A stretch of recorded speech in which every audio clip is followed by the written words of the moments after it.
Oameni care văd cât de prost sunt gestionate treburile publice în Republica Moldova. Atunci când te bizui doar pe agemii, pe TikToker, pe foști sau actuali premianți ai foștilor oligarhi, care nu au făcut școală foarte multă, dar au lipit pliante și s-au gudurat pe lângă șefi.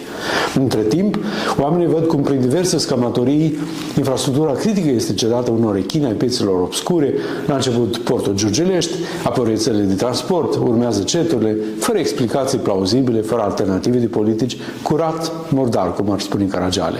Apoi vin propagandiștii. Ei sunt cei care dau cu parfum unde pute, acolo unde presa ar trebui să cerceteze pe bune. Corifii celor mai năstrușnice promisiuni dau înapoi caracul și întârzie reformele reale așteptate în economie, în justiție, sănătate, transport. Se pierde în fața populiștilor voturile, cele care se iau cu japca, fie prin resurse administrative, pentru că sunt pline rapoartele internaționale de evidență, dar numai Comisia Electorală Centrală nu vrea să se sesizeze. Dar oamenii se satură și de asta.